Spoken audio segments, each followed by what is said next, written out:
সমস্ত exit pole বলছে যে বিজেপি আমার এক্সিট পোল দেখার দরকার নেই, আমি প্র্যাকটিক্যাল পোল বলে দিচ্ছি বিজেপি আসছে।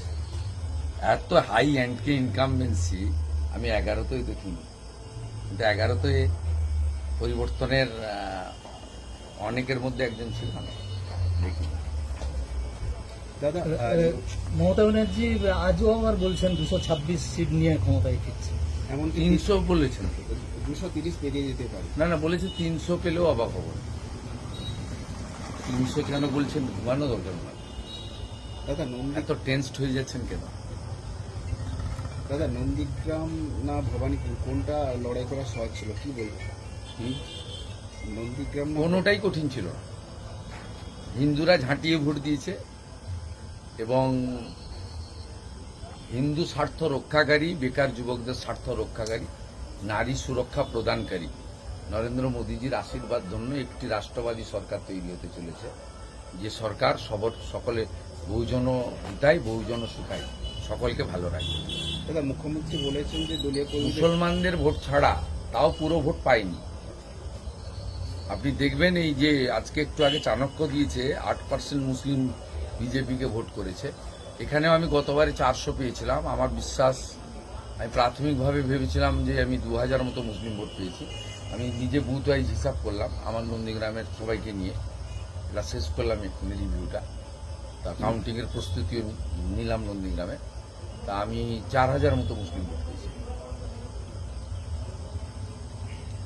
দাদা মুখ্যমন্ত্রী আজকে দলীয় কর্মীদের নির্দেশ দিয়েছেন যে ইভিএম চুরি হতে পারে বা হ্যাক হতে পারে। কালকেই এজেন্টরা বসতে চায়নি, তো কাউন্টিংয়ে কে যাবে? কাউন্টিং ওদের লোকই যাবে না,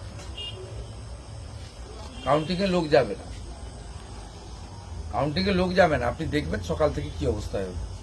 কালকে তো আমি ভবানীপুরে দেখেছি ওদের এজেন্ট বসতে চাইনি, বাচ্চা বাচ্চা ছেলেদেরকে ডেকে 2000-3000 হাতে দিয়ে বসিয়েছে। মক পোলিং এর সময় 50 জনের বেশি এজেন্ট ছিল না। আর ওর কাছ থেকে লিস্টে নিয়ে নেবেন ভবানীপুরে 159 ভবানীপুর অ্যাসেম্বলি। মক পোলিং এর সময় টিএমসির 50 জন এজেন্ট ছিল। দাদা যাদবপুরের প্রার্থী সর্বরী মুখার্জির এজেন্টের বাড়িতে হামলা করেছে টুকটাক করছে, অভ্যাসটা তো অনেক দিনের, 15 বছরের অভ্যাস, তাড়াতাড়ি যাবে না। এমনকি আরএসএস এর বেহালায় আরএসএস কর্মীদের উপর অত্যন্ত জঘন্য কাজ করেছে, অত্যন্ত জঘন্য কাজ করেছে। উনি আক্রান্ত হয়েছেন, আবার ওনাকেও কোর্টে ফরওয়ার্ড করেছে কেস দিয়ে, মিথ্যা মামলা দিয়ে, ঘোর নিন্দা করেছে। অধীর চৌধুরী বলছেন যে মুখ্যমন্ত্রী হারতে পারেন, এরকম একটা অ্যাসেম্পশন করছেন। অধীরদা অভিজ্ঞ নেতা, এটা তার ব্যক্তিগত মত। কংগ্রেস হিসেবে তো তিনি আশা করবেন না, কারণ সোনিয়া গান্ধী, রাহুল গান্ধী আর মমতা ব্যানার্জি মিলে মেয়েরা যাতে এমপি এমএলএ হতে না পারেন তার জন্য কদিন আগে হায়দ্রাবাদের আসাউদ্দিন ওয়াইসি আর কেরালার মুসলিম লীগের সঙ্গে হাত মিলিয়ে ভোট দিয়েছে মহিলাদের বিরুদ্ধে।